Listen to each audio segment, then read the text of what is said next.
to a special beer excursion episode of Brutal Battle. Yeah, so a lot of times when we do these ones where we go someplace, we call it like a vacation episode because we're actually doing a vacation. In this instance, we actually just took a day off work and went to some breweries and a restaurant in Frederick, Maryland. 2 restaurants. Yeah, 2. Yes, we did. But one of them, we just had beer. Yeah, it was a restaurant just for our beer purposes. But yeah, Frederick, Maryland, it's a place we've actually been wanting to get to for some time now because they've really had a big boom with breweries recently. Well, I mean, Maryland in general has, but Frederick has been a place where I've heard a lot of people saying there's some really good breweries popping up in Frederick, and it's kind of one of those places where there are some that are relatively close, like within walking distance, kind of like a place like Richmond or Asheville, so that's a cool aspect. And yeah, so we finally made it out there, and initially we went to some outlets because we were returning some clothes, but that's not really worth talking about for this. We also really wanted to go out because many years ago we went to a restaurant called Volt, and I don't know if people have heard of it. If you're familiar with Frederick, then you've heard of it, I'm sure. But it's a restaurant that was started some years ago by Brian Voltaggio, who was on one of the Top Chef seasons, one of the earlier seasons. Like way back. And I think he won that season. I'm not 100% sure, but I think he did. I don't know. But at any rate, he's an outstanding chef. That restaurant is phenomenally good, and we've been looking to go back, so we were like, hey, let's do lunch there, because we had done dinner there, but it had been a lot of years, so we're like, let's do lunch there. And it's a good thing we did, because we had a 12:30. We ended up getting there early. They seated us early, around like a little after 12, and we were almost alone. Actually, for a portion, we were alone at the end of our meal. The second half it was nice and quiet, and yeah. And your drink. I had a delicious cocktail. I don't even remember what was in it. Actually, let me see, because I have the menu pulled up. I don't know if they actually have they don't have the drinks on their menu. A separate menu. Yeah. Maybe if I view the full website, it'll do that. Like on the fence. I'm like, should I get a cocktail? Not, because I knew we were going to be drinking beer, but I'm like, and I did, and it was delicious. And I drink most of it, but you had a fair number of sips. I did. It was really, really tasty. What I do remember of it is it was bourbon in there. It had ginger and grapefruit and a coffee barbecue rub. Yeah. Which was the weirdest aspect of it. I was like, what the heck? But apparently the drink's been on their menu for a while, and our waitress says that they will rotate other drinks. Can't get rid of it. But they just don't get rid of that one because everyone loves it. Yeah, it's so good. There was like one other one that they were saying they can't get rid of because people love it so much. But yeah, based off the description of that drink, I was like, that's weird. But it was exceptionally good. Yeah. And I'm not a mixed drink person. I love the wait staff there. Yeah, I thought they were super nice. Like when I go to a restaurant, I want someone to be able to tell me, if you like this type of food, you'll like this. If you like this type of drink, because I wanted her to kind of walk me through the cocktail menu. Like, what are the tasting notes on certain things? Yeah. And she's like, this one's smoky. This one, are you looking for something light? And I'm like, yeah. It's like 12 o'clock on a Friday. Yeah. So she's like, if you're looking for light, I would do this or this. And so she was right on point. Well, I would say in general, like bartenders and waitstaff that we encountered while we were there were all very knowledgeable. Yeah. Like they took the job seriously. They really wanted to provide good customer service, which you don't find everywhere, but you find at the good places, like really good restaurants, really good breweries. Their staff will be able to point you in the right direction, and they care about doing that. Yeah. So, I feel like that's how you know your customers are going to have a good experience. I agree. You're going to set them up for success if you can help navigate them. Mm-hmm. I mean, this sounds like I'm a snob. I'm not really a snob, but I really appreciate and love when a waitress or a waiter can walk me through the menu and really, I'm like, yes. Yeah, pretty awesome. So actually, let me go ahead and tell you what we had. So they have, you can kind of order like a la carte, whatever you want there, but they also have something like the chef's tasting menu where it will it's like a prepaid amount. It's like you pay this, I think it was like $55 per person, and you got like 5 or 6 items depending, and it's much larger for when you're doing dinner as opposed to lunch. So if you want to go to a place like that, you don't want to spend like a crazy amount, because I think the dinner one is like $150 bucks. So we were lucky we were doing the lunch. Like, I'm glad we're here for lunch. But it's a really good way to kind of taste a lot of what they do and get an idea of their overall, like how they do. So we had a, one was, where is it? It was a beet macaron with a foie gras like paste on the inside of it, and that was good. Like, I felt like I could definitely taste the beet in it, and I could definitely taste like that decadence of foie gras. If anyone's not had foie gras, it's kind of like it's real like a fatty, buttery type flavor. So yeah, that was good. Then they had a let's see if I can find it. It's like a scallop dish. Yeah, I think they call it hamachi on here. I think that's the type of scallop it was, but it was basically, some scallops just like lightly cooked with like a citrus oil, fennel, and like crushed hazelnuts on it. And that was good, like nice, refreshing, very light. Yeah, definitely. And then they had the ravioli next. Yes, and I have to look at the dinner option. The ravioli was like goat cheese, parsnip, truffle, and frise. And for me, that parsnip, it was like kind of like a parsnip like puree that it was on. That was really good because it adds like this nice little sweetness to it. And the goat cheese, if you like goat cheese, then it was a really nice, like light tasting goat cheese. And the ravioli was just like really good. It's like super nice. And the next course was the cod.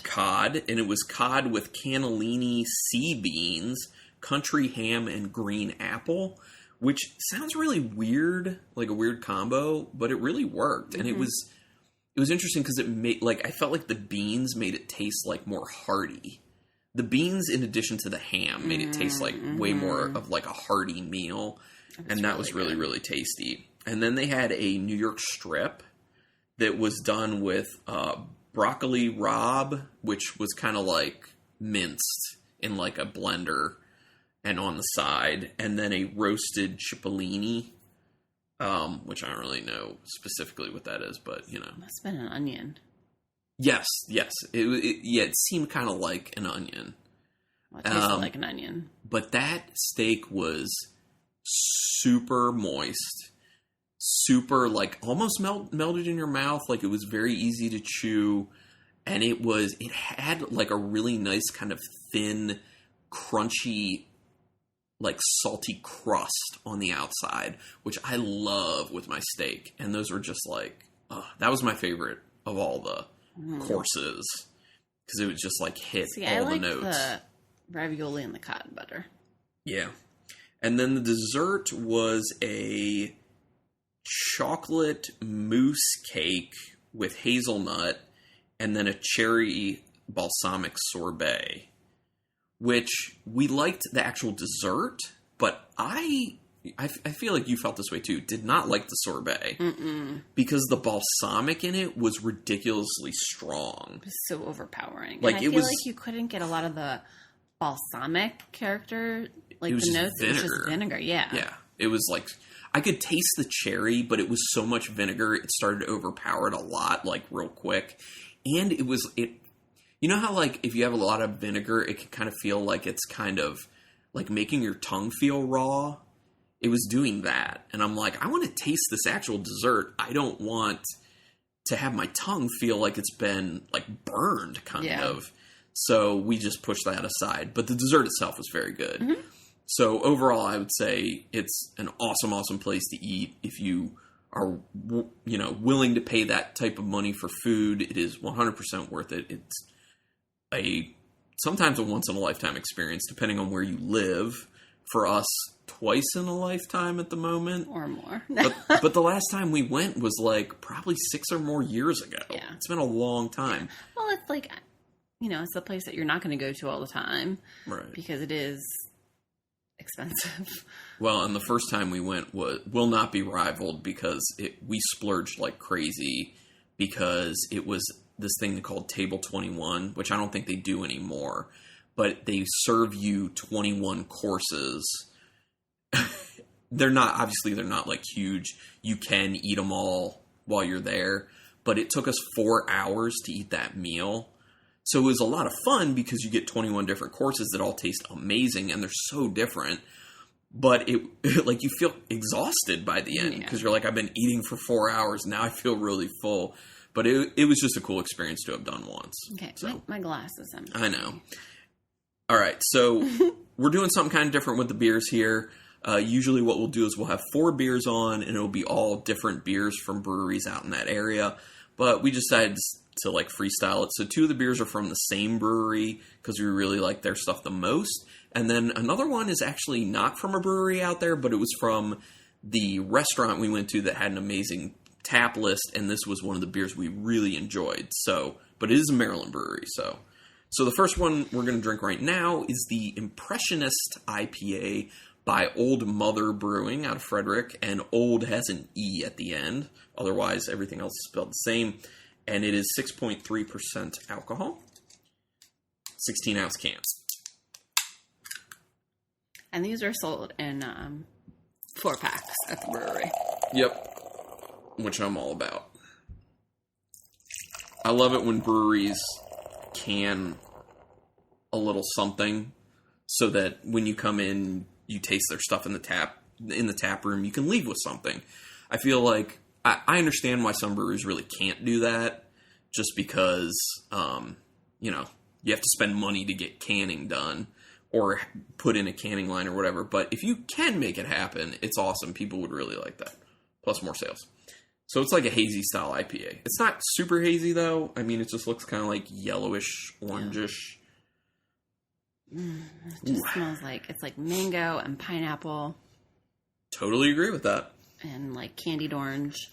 I smell a bit of a bitterness on it too. Mm-hmm. It just smells good. It smells like well balanced. Yeah, and it actually smells like juicy. Like, it smells like it's got the juiciness of some of those hazy IPAs, but without that, like, super bready, biscuity yeastiness that I don't really like about it. And it's not, like, super sweet on the nose either. There's a little sweetness, but it's mainly, like, those fruits you were talking about, like mango and grapefruit, pineapple. This is just a straight-up IPA. They're saying...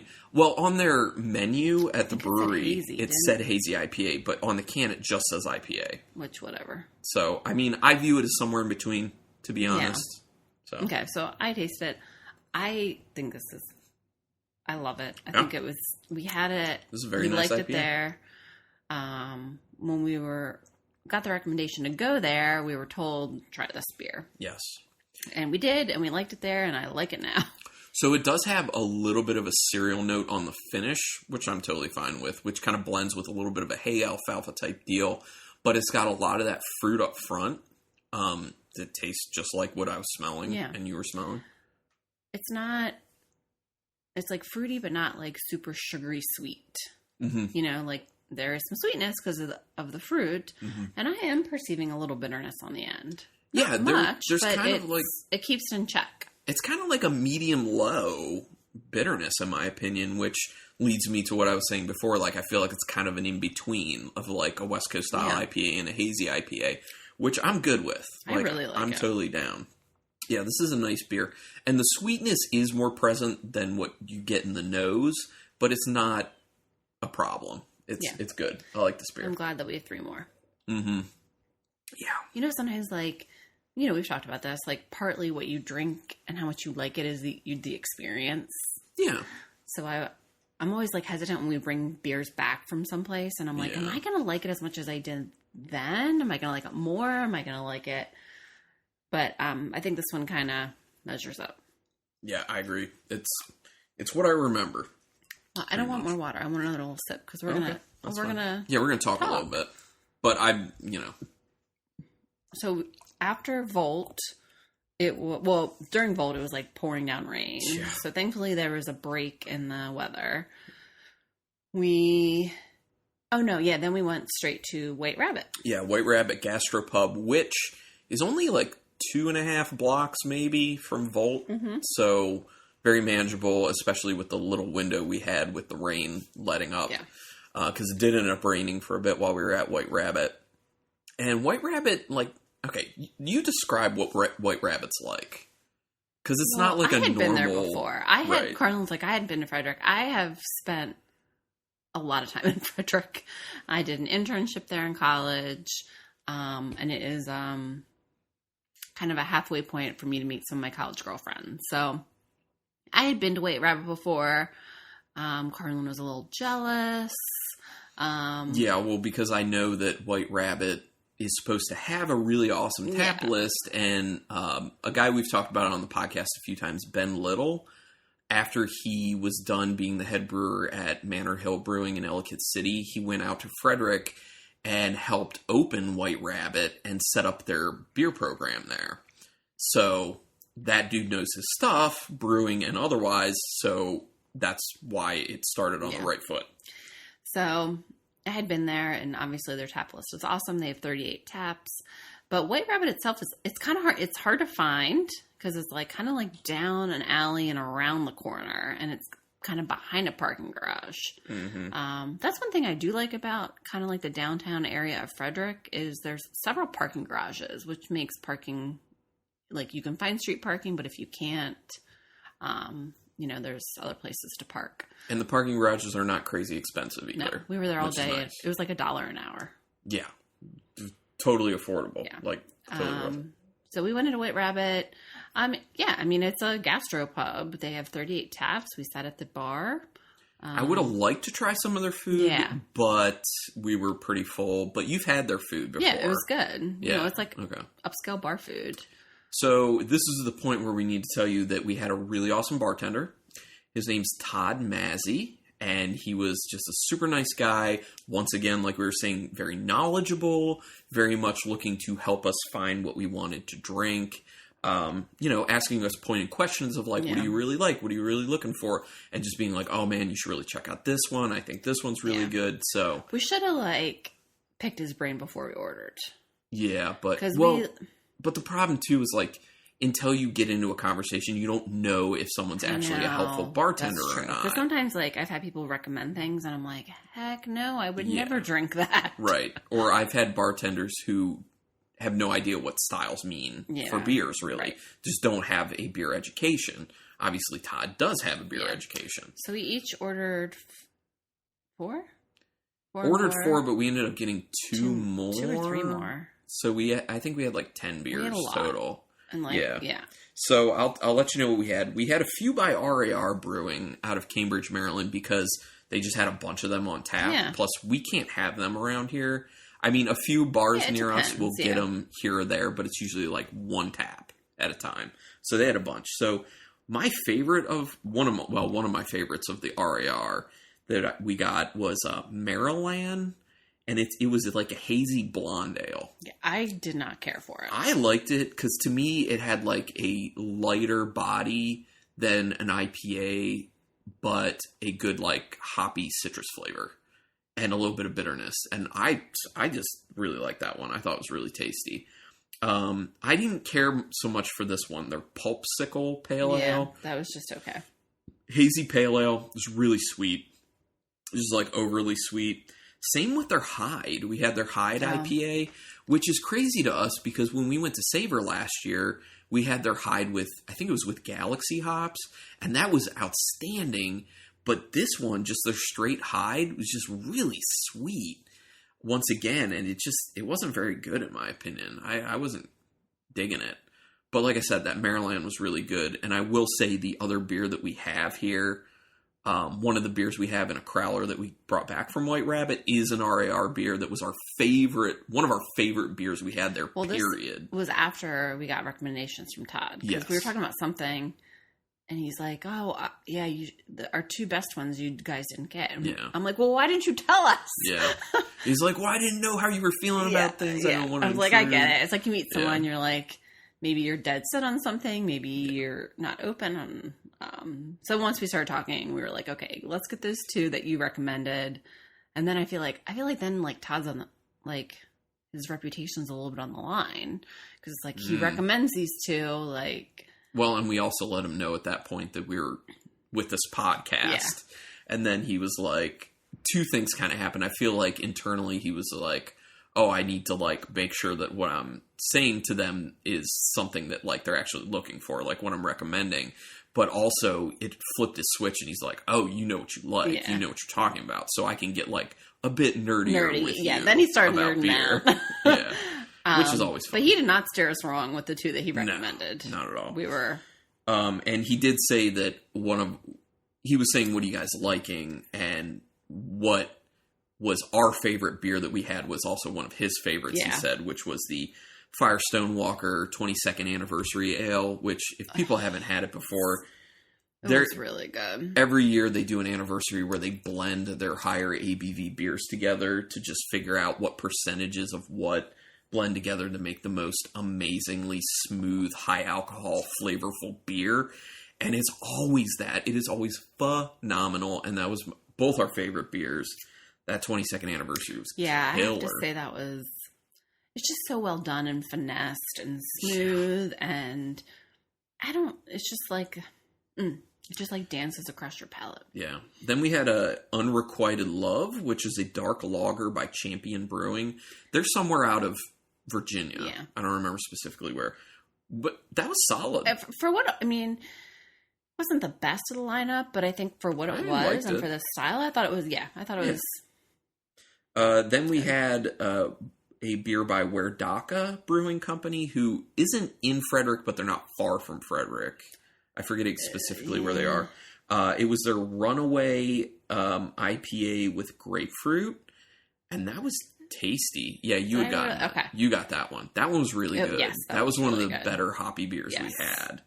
Not the best of them, but a close second. Yeah.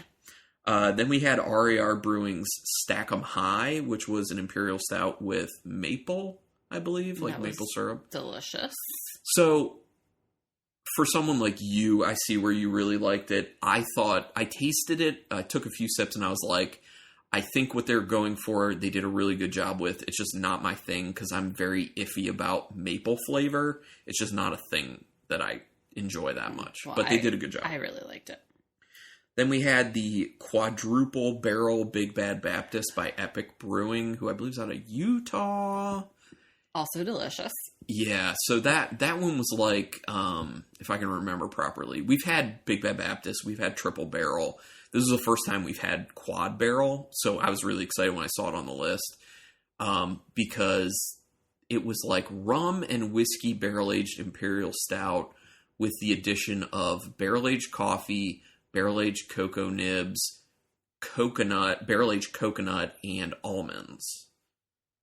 And it was really good. It was very good. It was very good. But it could not beat that 22nd anniversary. Well, what can? Yeah. Not much. I mean, it still was I would drink it again, for sure. Then we also had what was our favorite hoppy beer, which is one that Todd recommended to us, by Commonwealth Brewing, who's out of Virginia Beach, Virginia. Yeah. And it was just an IPA called Every Win.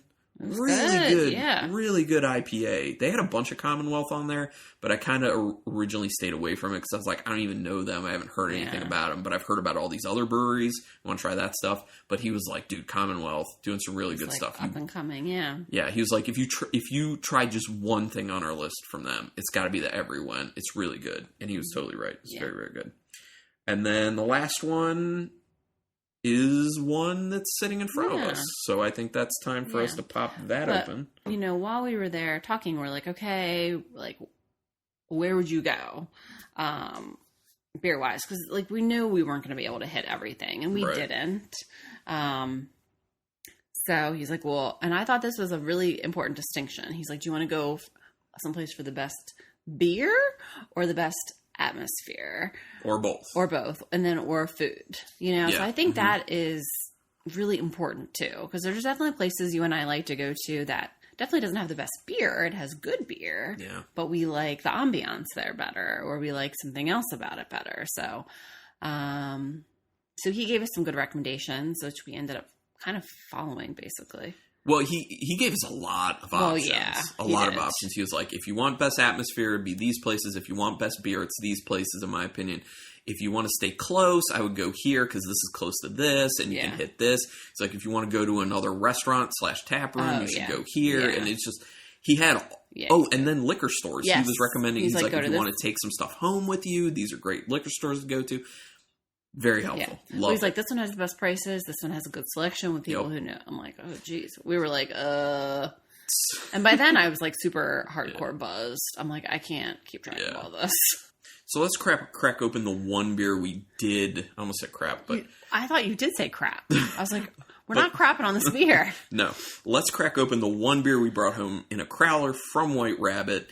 And this was one of our favorite beers. We didn't want to bring the anniversary home because having it on this podcast, that's high ABV. Yeah. But this one was really good. So this was also RAR Brewing, and once again out of Cambridge, Maryland, is their Guiding Light. It's a sour IPA with blueberries, pomegranate, and lactose. This was also one that was recommended highly by Todd, and this is 6.8% alcohol. It's like White Rabbit is cool because, like I said, it's kind of like tucked around the corner. It's hard to find. Yeah. So you feel like it's kind of like a secret little hideaway. Like, yeah. I just thought, like, it's really fun and cool to be able to take home a crowler of things like that. Oh, yeah. Totally agree with that. And I also am a sucker for it because this is just a beautiful beer. It is. Like, visually, because it's like...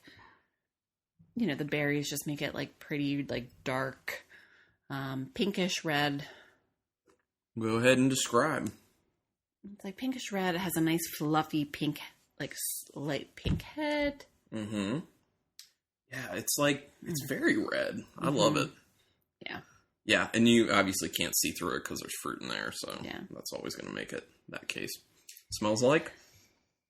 You definitely get the sour, but it's like very low. Yes, it's very low, like tart, sour. Mm-hmm. I could say it is some sort of fruit, probably a berry. Beyond that, I would never be able to pick out blueberry or pomegranate. Yeah, I agree with that. It does smell like... It smells like light fruit, though. Like, not like heavy fruits or like very tart or tannic or in your face. And I do get just that slight little... naked Cheerio note on the end of it. Not super present though. All right, flavor. It's just like it's like creamy and berry and just a little bit of tart sourness.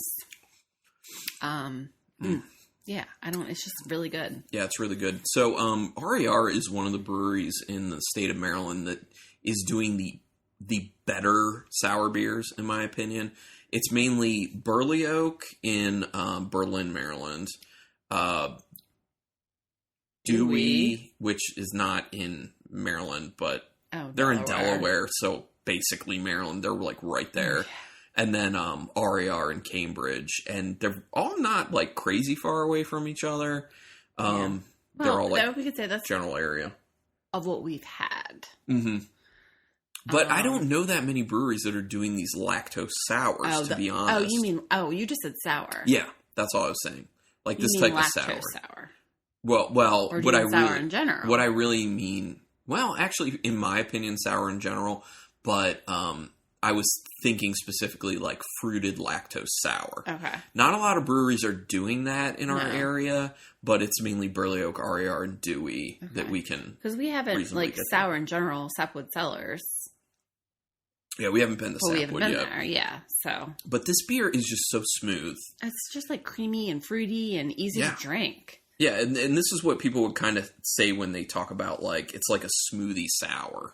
You know, it's very much like a smoothie sour. The lactose makes it so nice and creamy, and it's just like really. The reason we didn't order this is because it said sour IPA on the menu, and I don't like sour IPA, so I was like, heck no.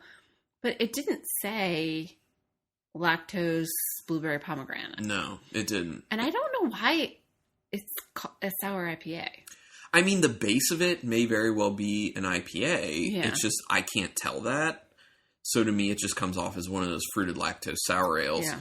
Sour, I understand why you didn't have interest in sour IPA. I did have a little bit of interest in it when I initially saw it, but I didn't want to get it because it just didn't make the cut of my four. I mean, their beer list is quite good, phenomenal. Yeah, very good.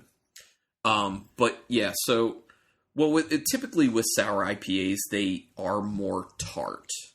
Like they're more, I think they actually are more like actually sour. Right, I know. Like not tart, but like something like this is more just like a little tart. Right. I feel like, and again, this is kind of a generalization of a sour IPA. I feel like most of them I've had are really like acidic. Yeah. And typically. I'm like, ugh. Yeah. So, but anyway, this beer is awesome. So awesome. After White Rabbit, this is where there was a little break in the rain. So we ran back, got umbrellas, and then hoofed it. I don't even know how many blocks up to Old Mother, which was a recommendation by Todd. It wasn't definitely one we were going to go to, but because we could walk to it, I feel like that was like, okay, let's do it. I feel like it was like 5 blocks maybe from White Rabbit. I don't know. I know it was like 3 blocks from Volt. I know couldn't tell if I was wet or sweaty by the time we got there. Or both. Probably both. Because it was so humid. I said I had like permanent swamp ass while we were there. Well, because it was like, we had umbrellas, but we were still like my head was dry, but everything else was wet from the rain. Yeah, very annoying. And then it was so humid. There's nothing I hate more than the feeling of wet pants. Yeah. I just hate it. But real quick, you do need to state that Todd had said, I really like Old Mother. I really think they have a good tap list, but disclaimer, I'm partial because I also work there part-time. I was like, okay. But that's another instance of like, he's giving you that extra information so you can make the choice. Right, not holding back. So that was nice. Yeah. So we went to Old Mother. Again, it was just like, by then it was probably like 2:30 on a Friday. Yeah, something like that. It was quiet, low key. And the bartender there, Erin, was awesome. Sorry, we didn't ask for Erin's last name. Yeah. She was so nice, though. She was. Very accommodating. And newer stuff. Definitely newer stuff. So her and I were talking about how awesome it is to have like another like women in craft beer and how just kind of like our experiences with, and she obviously deals with it all the time working there, and how belittling some people can be to her. I would say guys. Well, okay, yeah. Guys who think that beer is mainly just a guy thing, which it's not anymore. It's an everybody thing. And just kind of like, talking down to her, like, can she how can she help them type thing. And we were just kind of sharing experiences and super cool. And she definitely knew her stuff. And I felt like she was really able to kind of help us navigate our flight to kind of get what we wanted. So kudos to her, because I feel like I was very satisfied with our flight there. Yeah, she also gave us like a free little taste of something we didn't order, because she was like, I know you may not necessarily like the style, but I actually thought that our brewery did a really good job with it, considering, because she said she's not a fan of that style either, but she thought it was pretty good. And that was actually their Chiseled AF, which was a Brute IPA. Which I agree. Like, the Brute IPAs that I know I've had have been kind of like, it's very okay. drying and bitter. It's just like dry and bitter, basically. And you're like, it just doesn't do anything for me. Yeah, but I feel like that was probably maybe the best Brute IPA I've had. Not for me. Oh, well, yeah. The John Wilkes Brute collaboration beer by Pizza Boy and Fourscore Brewing. That was my favorite Brute IPA I've ever had. That's really good. So what did we have there? We had, I'm not going to talk about the one that we have a crowler of that will be our last beer, but that was our favorite, obviously. Obviously, we had the Impressionist IPA that we've already had on the show. We had their Slugger, which was barrel-aged. It was a Kentucky Common aged in bourbon barrels. Yeah. So it was nice. It was light. It was it was.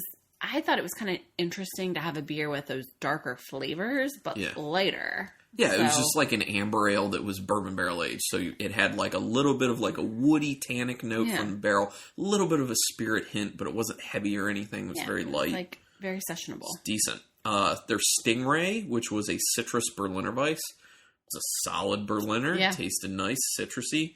Their John Boy Pilsner. I wasn't huge on that as a Pils. That was probably my least favorite we had. Yeah, it didn't taste as crisp as I typically like a Pilsner to be, and it was very much honey flavor driven, very, which like, I don't honey, like. And I got a lot of alfalfa from it. Yeah, honey and alfalfa, and those are no-goes for me with Pilsners. So not my favorite. Then we had their La Vieja, which was a Goza that was supposed to be kind of like a margarita-style Goza. I really liked that. That was tasty. The salt level was appropriate. I dug it. And then we had their Solana, which was a tangerine pale ale, which I didn't really like. I liked it. I liked it more than you. Right. It wasn't bad. It's just the tangerine flavor seemed artificial to me. That's how it came off, and I just didn't like it for that reason. But yeah, that was it. That was it for the beers we had there. But the ambiance is really cool. It's very relaxed. Obviously, like we said, Aaron was super cool. And they had a bunch of games there, like board and card games you could do. Which they had at, I think, like pretty much every brewery we went to. Yeah, I feel like as a brewery now, if you don't have that, you're missing out. Well, I feel like it's becoming like the thing. Like it's a staple. Like you have to do this. Pretty much. Yeah. I feel like you have to serve some sort of food and or have a food truck. Yeah. And games, because if people are playing games and eating, they're going to stay there longer. Yeah. That's what John Tapper says on Bar Rescue. Man, it's been a while since we watched that. I love that show. It's always fun. Always like, it's like, fire his ass. That's like my favorite part of it. Which she says like every episode. I know, pretty much. Fire his ass. Do you want to talk about where we went next? If you want to, we can open this final beer. Okay. And then we'll do the last, because we did 2 more breweries after that. But I just feel like it's appropriate to do the beer now. So this was in a Crowler, our favorite of the Old Mother beers. And we were lucky we were there when we were. Thank you again, Todd. Because Aaron informed us that this was they were on their last keg of this beer. And when we tried it, we were like, holy crap. This is good. It's their Mouth Breather, which is a blonde stout. 6.6% alcohol. I actually believe it's a blonde coffee stout. Yeah. I love the name too. Mouth Breather. Yeah. Yeah. Pour this sucker. The thing I hate about Crowlers is pouring with them is a little challenging. Well, at least the first pour, because it should be filled up to the top. Well, the challenging portion of it is the fact that it seems like the openings are too small for what's trying to get out of the can. So you end up with like dribbling. Plus it usually feels like it's set a little too far back on the lid to properly get it out there. So yeah, that is interesting. Yeah. So let's but it was filled to the top though, right? Yes. Both of these were, yes. Which is the proper way to do it because you want as little air as possible. So Aaron and Todd, you know what you're doing with Crowler fills. Good job. All right, so it looks like a blonde beer. It's super filtered. I can see right through it. Yeah. It's orange, yellow, orange. But what does it smell like? Coffee. It smells like lots of coffee. And with like a little hint of chocolate under it. Yeah, and also... but refreshing, too. Yeah, it smells like light and crisp at the same time. It's very coffee-driven, though. Mm-hmm. Very. But it's like a nice... It's not like a green coffee that you get sometimes. It's like a nice roasty, like... Between like a light and medium roast coffee, which is a sweet spot for us. Okay, I already went in for a sip. It's like creamy.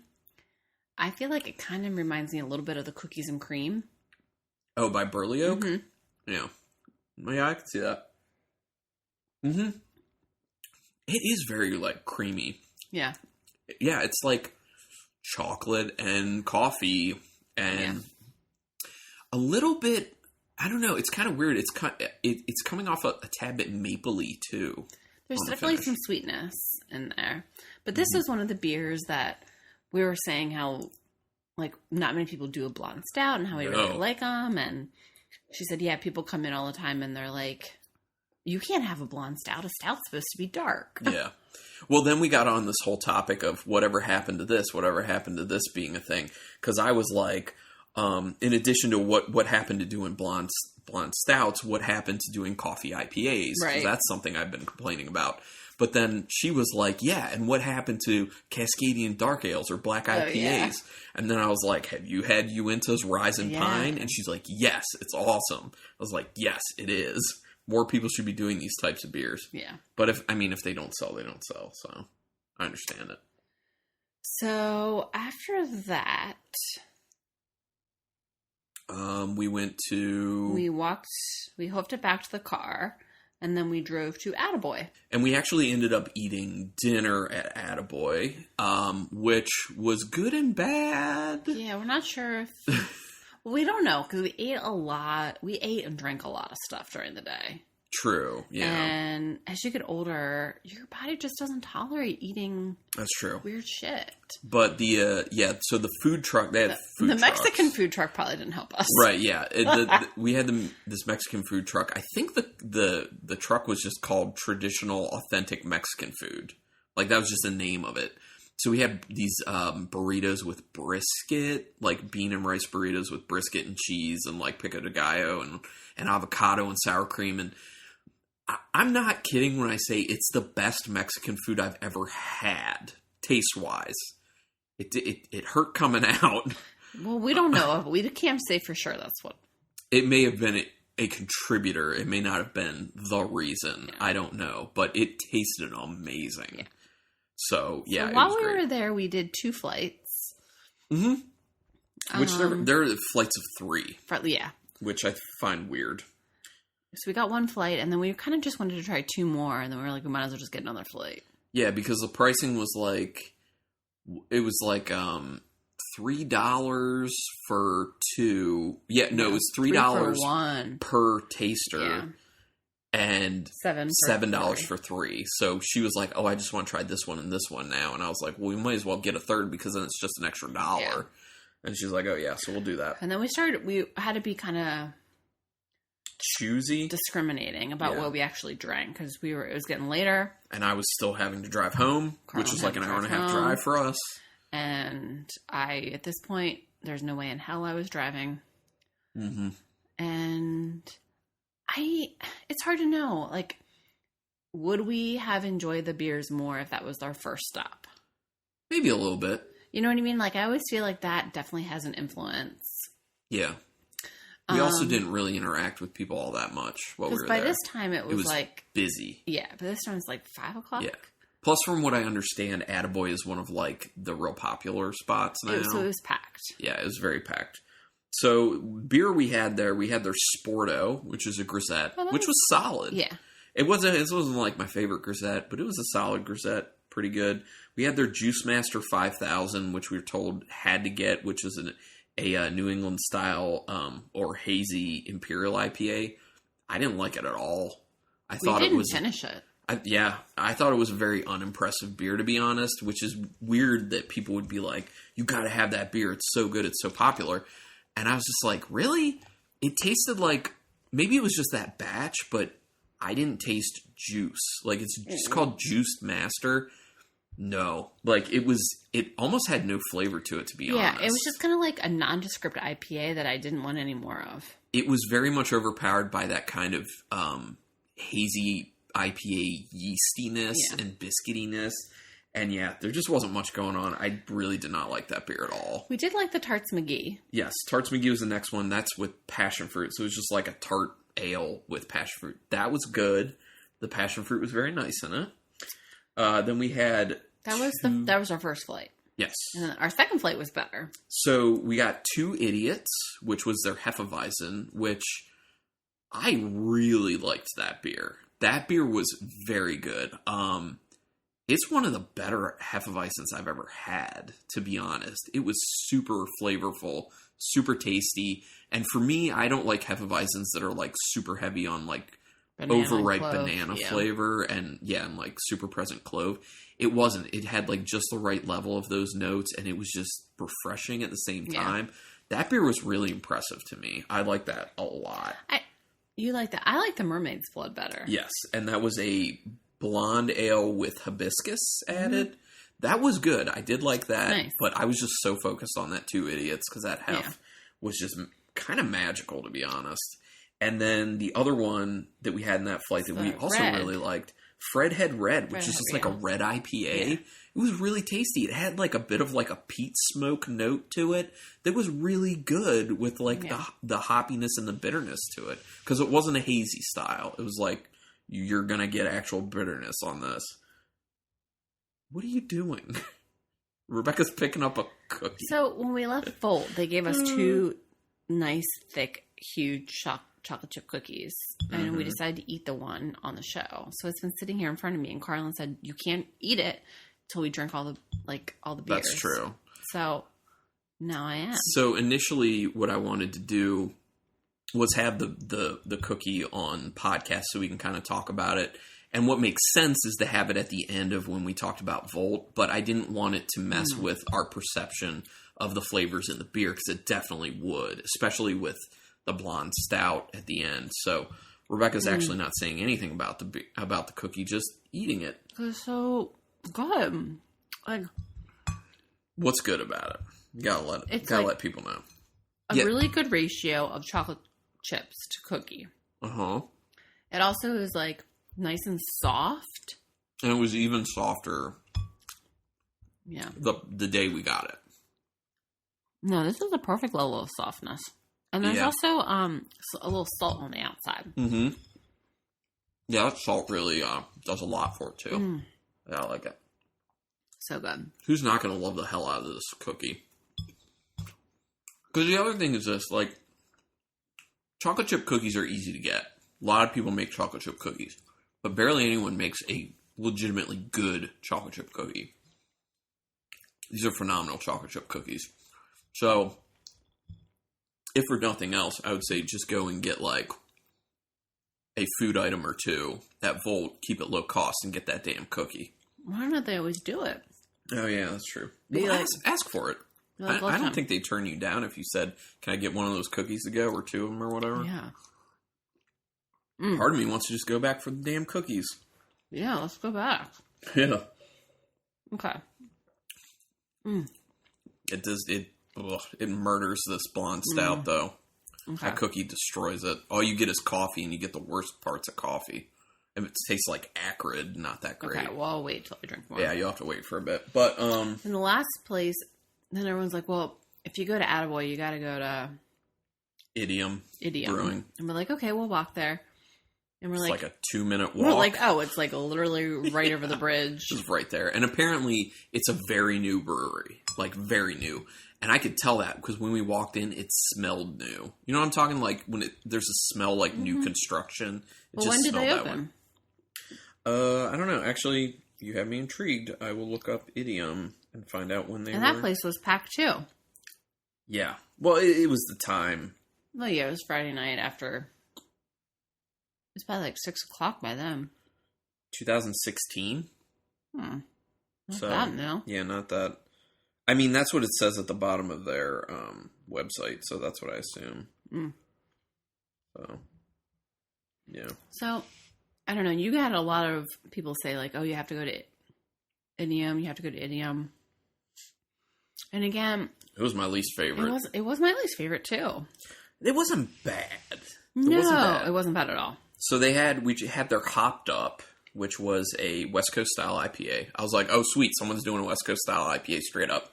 We have to try that. It was fine. Yeah. It wasn't anything special about it. It was okay.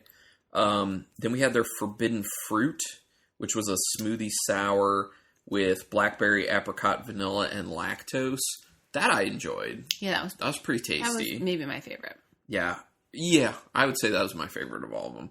Then we had their Old Time's Sake, which was an old ale aged in McClintock, rye, and bourbon barrels. I like that because it was different. It was okay. It was okay. I wasn't huge on that. I was like, it's fine. And then we had their In a Nutshell porter, and it was like toasted coconut porter. I tasted no coconut. Yeah. That's our age-old problem of like beers that are like, this has coconut, and you're like, no, it doesn't, because I can't taste it. So, but Idiom was fine. I didn't dislike it. Like, all the beers were just like, none of them, there wasn't a single one that I was like, I don't like that. Yeah. Every single one of them I was just like, yeah, I mean, that's fine. But then that Forbidden Fruit was pretty good. Yeah. That was pretty good. And I think if it wasn't getting so late and we didn't already have so much beer, we probably would have had more. Because I think their whole lineup looked good. I agree. Like, I remember, like, waiting in line trying to think what we were going to put and we were like, So, you know, it's hard to say, like, if we had tried more, was there going to be one that really... Yeah. Who knows? But I definitely would go back. It was fun. We're going to go back to Frederick. Well, and one of the reasons, too, is that I was then contacted the next day by Chris Sands, who does a video podcast called Uncapped, which he also does, like, a free magazine, like newspaper magazine type thing. Very impressive. Yeah, that guy works hard. And he's a nice guy. I've interacted with him a few times. But we kind of just went to Frederick kind of last minute. And he was like, oh, man, I wish I would have known you were coming out. I would have met up with you for a beer and everything. I was like, oh, man, well, we want to come back out. So we'll come back out again. I'll let you know. And we'll hook up with Chris and talk to him. And so people check out his podcast, video podcast, Uncapped. I think it's Uncapped, but without the E at the end. So kind of like Untapped, but Uncapped. Yeah. And he goes around, literally like schleps equipment around and interviews brewers at breweries. And this guy's like a hard ass worker. Well, and it was funny because at Old Mother and White Rabbit, they were like, oh, do you know Chris from Uncapped? Yeah. So, they're like, oh, you do a podcast? Have you heard of Uncapped? Do you know Chris? And I was like... And they had, like, really positive things to say. So it was really nice to have someone who is local, who has a great relationship with... Agreed. Within that community. Yeah. Cool. So, yeah, we had an awesome time. And, Frederick, you're doing beer right, and we're coming back. Because there were a bunch of other places I want to hit up. And I agree. You know, I think we were kind of, like, poo-pooing Flying Dog a little bit. But I think Todd had a good point. Like, Frederick... The beer community in Frederick wouldn't be where it is today if it wasn't for Flying Dog. Yeah, I agree. East Coast, I think, too. They owe a lot to Flying Dog, historically speaking. And Todd said it was a great tour. Yeah, so maybe we'll go out and do that. One of the reasons we didn't hit some of the other breweries, too, is because they opened a lot later than what we were looking to spend time-wise there. But then we ended up being there late anyway, then... You know, but it's only so much you can do in one day. Yeah. A few breweries I definitely want to hit when we go back out. Cushwa. They're not specifically Frederick. They're a little bit further, I believe. I think they're more closer to like a Hagerstown. So I think maybe we go a little further out and then come back. Ooh. So I do want to hit Cushwa because they're out that way. I want to hit Weirdaka. And I want to hit Midnight Run, who actually is Frederick. They... look like they do a more interesting tap list. They're looking at their website, their thing's kind of more like, we're doing different. You know, we're not taking straight styles. We're doing kind of what we feel like. And they intrigued me, to be honest. So those are the ones I really want to hit up when we go back out. Well, it's definitely, I mean, the good thing is there's so much good beer within an hour, like within a 2-hour drive from us. Mm-hmm. Yeah. Like, I mean, within a 2-hour drive, we can be to DC, to Philly. Yeah. And then to all the breweries out, Frederick and beyond. Yeah, no, that's true. It's good times. Plus, we can also get up to, like, Harrisburg, that's York, true. And Hershey, Trogs and Hershey. And there's some other places in York that we need to check out, too. Yeah. That are popping up. So... All right. Well, we got to rank these beers real quick. Oh, my gosh. Yeah, we've been recording for almost an hour? Yeah. Man. Yeah. Let's rank these beers. Do you know where you want to go? It's easy for me. Very easy. Easy for me. Go ahead. All right. So my number 3 is going to be the Old Mother Brewing's Impressionist IPA, unfortunately.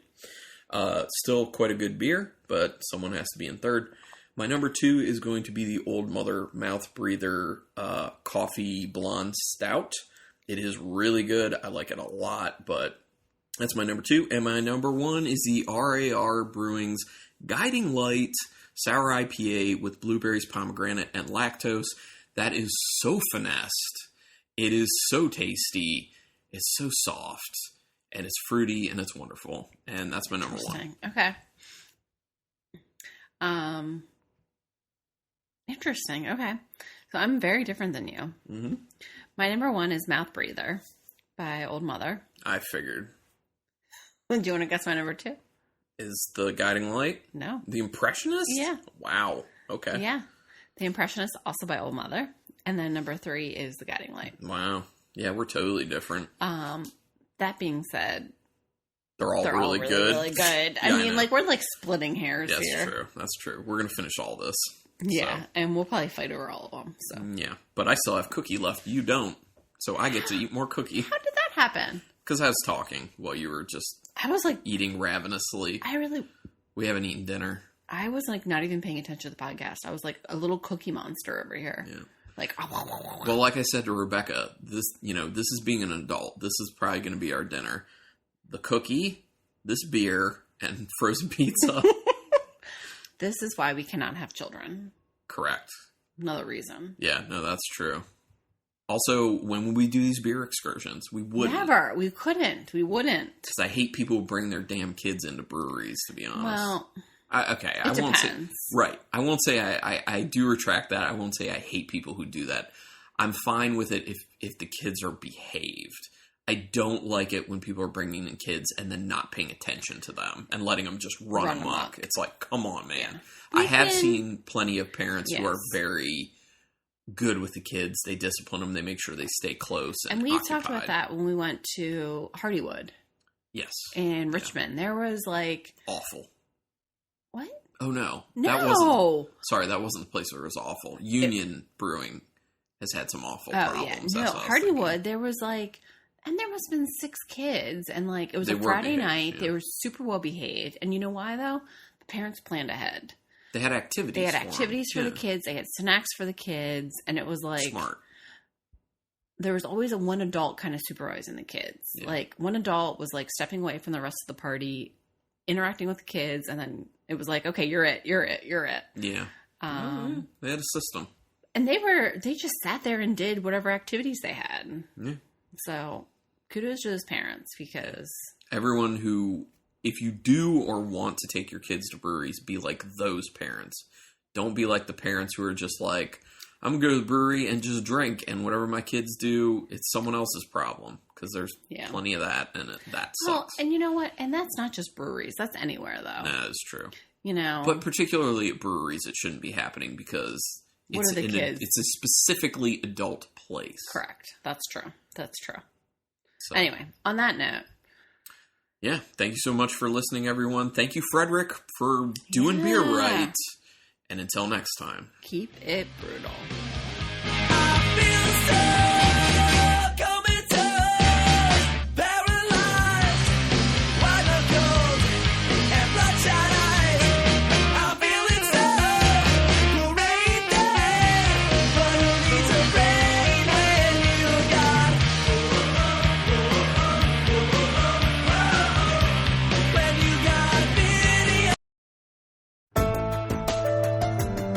This has been a Nerd Circle podcast production.